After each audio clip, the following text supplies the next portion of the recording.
নবী দুই কদমে চুমু খাবো, দুই কদমে চুমু খাবো, চরণ ধুলি মাখবো গায়ে, পাইলে নিরালায় গো নবী পাইলে নিরালায়। দুজাহানের বাদশাহ হইয়া নবী মদিনাতে আছেন শুইয়া। আরে উম্মতেরা সালাম দিলে, উম্মতেরা সালাম দিলে নবী শুনতে পায়, পাইলে নিরালায় গো নবী পাইলে নিরালায়। রোজা সরে বহু দূরে ওরে লাউহিত সাগরের পারে, আরে উম্মতের লাইগা নবী, উম্মতের জন্য নবী কান্দা কান্দা বুকু ভাষায়, পাইলে নিরালায় গো নবী পাইলে নিরালায়, পাইলে নিরালায় গো নবী পাইলে নিরালায়। আমার ভাইরা, আমার বন্ধুগণ, হাবিব ইবনে মালিক দেরি করে নাই, আবার আপনার নবীজির কাছে দৌড়িয়ে গেলেন। আর দৌড়ে গিয়ে বলেন, ও নবীজি, ইয়া রাসূলুল্লাহ, আমি বুঝতে পারি নাই, আমি আপনারে চিনতে পারি নাই। ইয়া রাসূলুল্লাহ, আপনি আমারে মুসলমান বানায়া দেন। নবীজির হাতে হাত রেখে মুসলমান হয়ে গেলেন। সবাই বলে আশহাদু আল্লাহ ইলাহা ইল্লাল্লাহু ওয়া আশহাদু আন্না মুহাম্মাদান আবদুহু ওয়া রাসূলুহু। সবাই একটু জবান খুলে বলেন না আল্লাহু আকবার, আর একটু জোরে বলেন না আল্লাহু আকবার। একটু জিকির করি লা ইলাহা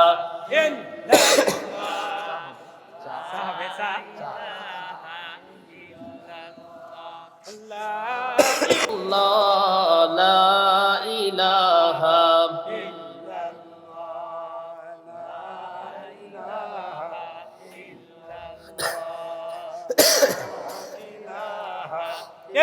লা ইলাহা লা ইলাহা ইল্লাল্লাহু মুহাম্মাদুর রাসূলুল্লাহ। সবাই বলি সাল্লাল্লাহু, সবাই বলি সাল্লাল্লাহু। থাকবেন তো নাকি ইনশাআল্লাহ? শেষ পর্যন্ত থাকবেন না? আজকে একটু বেশি আলোচনা করি, আপনারা থাকবেন তো নাকি ইনশাআল্লাহ? হুজুর, আমার শারীরিকভাবে একটু অসুস্থ, তারপরে মন চাচ্ছে যে একটু বেশি সময় আলোচনা করি। থাকবেন তো নাকি ইনশাআল্লাহ? আমার ভাইরা, আমার বন্ধুগণ, হ্যাঁ কিছু বল, হজর নামাজ। আচ্ছা, আপনারা থাকেন, আমি একটু পর চলে যাবো ইনশাআল্লাহ। আমার ভাইরা, আমার বন্ধুগণ, নবীজির উপর তিনি ঈমান আনলেন, কালেমা পড়ে তিনি মুসলমান হয়ে গেলেন।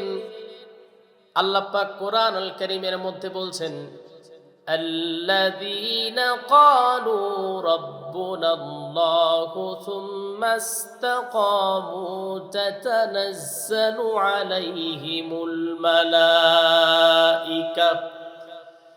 আল্লাহ পাক কোরআনুল কারীমের মধ্যে বলেন, যারা বলেছে আমার রব হলো আল্লাহ এবং তার উপর ইস্তেকামাত থেকেছে, ঈমান এনেছে, বলেছে আমার রব হলো আল্লাহ, ইস্তেকামাত থেকেছে, তার উপরে জুলুম করা হয়েছে, অত্যাচার করা হয়েছে।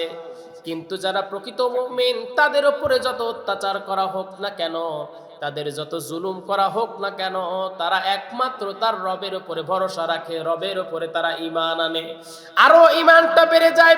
আল্লাহ পাক বলছেন, ইন্নামাল মুমিনুনাল্লাযীনা ইযা যুকিরাল্লাহু ওয়াজিলাত কুলুবুহুম ওয়া ইযা তুলিয়াত আলাইহিম আয়াতুহু যাদাতুহুম ঈমানাও ওয়া আলা রাব্বিহিম ইয়াতাওয়াক্কালুন। সবাই বলে আল্লাহু আকবার। আল্লাহ পাক বলছেন, যখন মুমিনদের ঈমানের ব্যাটারিটা দুর্বল হয়ে যায়, তখন তারা কোরআন থেকে তেলাওয়াত করলে আল্লাহ পাক তাদের ঈমানের ব্যাটারিটা ফুল চার্জ করে দেন। তখন তারা তাওয়াক্কাল করে কার উপরে? সবাই বলেন কার উপরে? আমার ভাইরা, আমার বন্ধুগণ, দুনিয়াতে 10 জন 10 জন সাহাবী ছিলেন যারা জান্নাত প্রাপ্ত সুসংবাদ প্রাপ্ত সাহাবী ছিলেন, কিন্তু এই দুনিয়ার ভিতরে 12 জন নারী ছিলেন যারা দুনিয়াতেই তারা জান্নাতের টিকিট পাইছেন। নবী তাদের জান্নাতে বলে ঘোষণা করেছেন। 12 জনকে নিয়ে আলোচনা করা সম্ভব না, কিন্তু আমি আজকে 4 জন মহিলা শ্রেষ্ঠ, এই 12 জন মহিলার ভিতরে 4 জন শ্রেষ্ঠ মহিলাকে নিয়ে আলোচনা করব ইনশাআল্লাহ। সবাই বলে ইনশাআল্লাহ। আল্লাহ পাক কোরআন আল কারীমের মধ্যে মেয়েদের সম্পর্কে বলেন, ওয়াকারনা ফি বুয়ুতিকুন্না ওয়ালা তাবাররাজনা তাবাররুজাল জাহিলিয়াতিল উলা। তোমরা জাহিলি যুগের নারীদের মতো রং ঢং করে টাইট ফিটিং জামা পরে রাস্তায় বের হইও না। আমার ভাইরা, আমার বন্ধুগণ, একটা হাদিসের ভিতরে দেখলাম, হাদিসের সঞ্চয়ন, কোরআন হাদিসের সঞ্চয়ন নামক এই কিতাবটার ভিতরে দেখলাম পর্দা সংক্রান্ত আয়াত, পর্দা সংক্রান্ত হাদিসের ভিতরে আমি পেলাম হযরত ওমর রাদিয়াল্লাহু তাআলা আনহু বলেন, আরবের ভিতরে এমন কিছু মহিলা আছে যারা টাইট ফিটিং জামা পরে, এদের থেকে তোমরা একটু সাবধানে থাকো। তার মানে বোঝা যায় টাইট ফিটিং জামা এটা বর্তমান জামানায় নয়, ওই জামানায় ছিল কি ছিল না? হ্যাঁ, ছিল না? আমার ভাইয়ের, আমার বন্ধুগণ, নাকি এগুলো বাদ দিয়ে দেবো? হ্যাঁ, 2012 সালের দিকে বাংলা টেলিভিশন আমি প্রোগ্রামের জন্য গেলাম, গজলের অনুষ্ঠান ছিল। তো ওই অডিশনে যাওয়ার সময় আমি রাস্তায় বের হয়েছি, হাতে ছিল আমার ডায়েরি। ওই সময় এত ভালো ভালো দামি মোবাইল ছিল না। আমি যখন বের হলাম, রাস্তার ভিতর একটা মেয়েকে দেখতে পেলাম, 15-16 বছরের মেয়ে হবে, এমন চাপা টাইট ফিটিং জামা পরেছে, ওর দিকে তাকানো যাচ্ছে না। মানে ওইরকম জামা পরাচ্ছে না, পরাই ভালো ছিল। হঠাৎ করে রাস্তার সাইড দিয়ে একটা চাচাকে দেখলাম, রিক্সা চালক আসতেছে, মনে হয় 70 বা 75 বছর বয়স হবে। মেয়েটার দিকে এখন তাকায় বলে, আরে কি সুন্দর জিনিস যায়, যেরকম সুবহানাল্লাহ। আমি বললাম, চাচা, আমার কাছে একটু মানে কিউরিয়াসিটি মানে জাগলো। চাচা, কি ঘটনা, কি নাতনির বয়স না কি বলে এটা? চাচা বলে, ওই রকম টাইট ফিটিং জামা পরা দেখলে তো মাথা গরম হয়ে যায়। তাহলে আমি তো প্রশ্ন রাখতে চাই, যুবকরা রাস্তায় ইভটিজিং করলে যুবকদের দোষ দেন কেন? দোষ দেন কেন? বুড়া মানুষ যদি ওই রকম ড্রেস পরা মেয়ে মানুষ দেখে যদি বলে মাথা ঠিক থাকে না, তাহলে যুবকরা ওইগুলো দেখে যে ঠাস হয়ে পড়ে 10 দিন হাসপাতালে থাকে না, এই তো কপাল ভালো, ঠিক কিনা? আমার ভাইরা, আমার বন্ধুগণ, রাস্তাঘাটে বের হওয়া যায় না, এমন চাপা চাপা ড্রেস পরে। দেখেন তো, জান্নাতি 4 জন মহিলাকে নিয়ে আলোচনা করব। অথবা এই জায়গায় মা বোনরা আসছে না? স্যাটেলাইট দেওয়া আছে? আচ্ছা, আছে না? মা বোনেরা আসছে। দেখেন তো, এই 4 জন মহিলার জীবনের সঙ্গে আপনার জীবন মেলে নাকি? যদি মিলে যায় তাহলে মনে করবেন আমি ওই 4 জন মহিলার সঙ্গে আল্লাহর জান্নাতে যাব।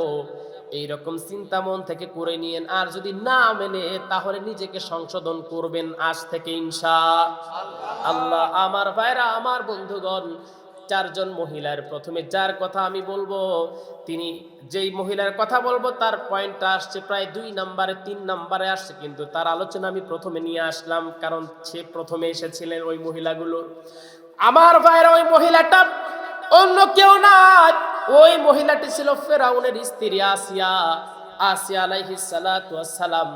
এখন অনেক মহিলা বলবে, আমার স্বামী তাহাজ্জুদের নামাজ পড়তে দেয় না, আমার স্বামী নামাজ পড়তে দেয় না, ইবাদত করতে দেয় না।